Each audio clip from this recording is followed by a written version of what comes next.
يعطيكم العافية أحبائي المشاهدين. اليوم إن شاء الله بدي ساوي لكم حلا البسكوت بالكراميل.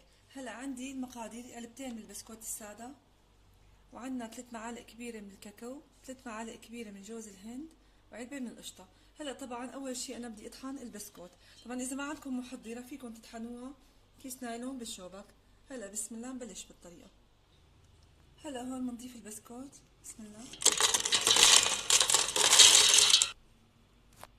وبنضيف الكاكاو، وبنضيف جوز الهند، وبنضيف علبة الجيمر. هلا اخواتي اللي مو توفر عندهم جيمر بيدوبوا معلقتين كبار من الزبده وبضيفوها. هلا بنضيف معلقه من السكر كمان عليهم، نطحنها. هلا هون شفت بحاجه لشويه مي، بضيف لهم شوي من المي ونطحنهم. هلا هون بعد ما طحناهم عجناهم شوي اخذوا معنا هاد القوام مثل العجينه صاروا. هلا اخواتي عندي هي الصينيه انا حاطه عليها نايلون، او فيكم جاب بايركس. بنمدها بالصينيه بهذا الشكل.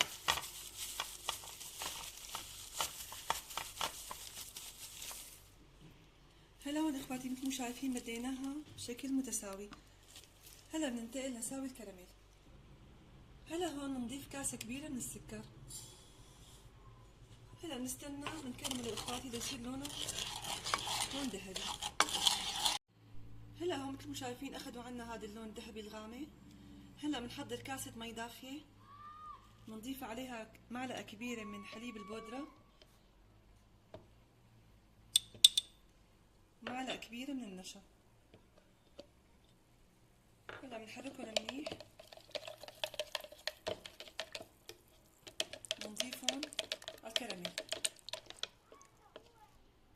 هلا بسم الله بنضيفهم تدريجيا فوق الكراميل وبنحرك. طبعا بنضل بنحرك اخواتي لحتى تروح طعمة النشا عنا. شوفوا ما شاء الله جانس عنا. هلا بنتركه ليبرد، بعدين بنضيف علبة من الجيمر.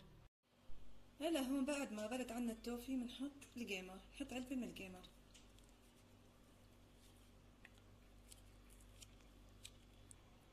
هلا هون بنخلط عنا الجيمر مع التوفي، بسم الله.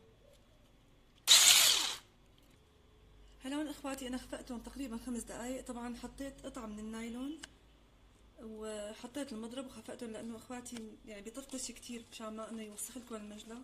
بهذا الشكل حطينا النايلون وخفقناهم. هلا بننتقل للمرحلة الثانية. هلا هون بعد ما خلطناها مثل ما شايفين صارت عنا بهذا الشكل. بنضيفها. طبعا انا حطيتها تقريبا نص ساعة بالفريزر. هلا هون بنمد الكريمة بالتساوي مثل ما شايفين.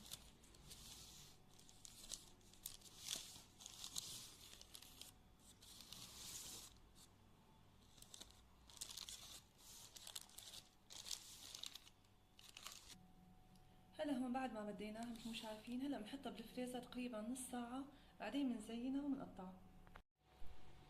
هلا هون بعد ما طلعناها من البراد بنقيمها بهذا الشكل، نسحبها على النهي، نحطها بالجو.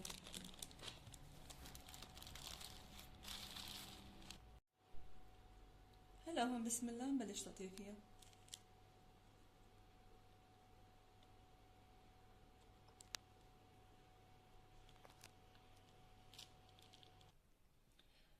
بعد ما قطعناها بتزينوها بزينة بترغبوها. أنا عندي حبات جوز بهذا الشكل رح أزينها.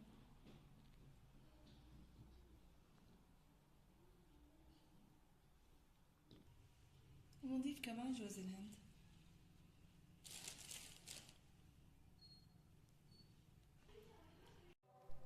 وبهيك اخواتي صار عنا الوصفة جاهزة. إن شاء الله ألف صحة وهنا. إذا عجبتكم وصفتي لا تنسوني من الاشتراكات والإعجابات. ألف صحة وهنا.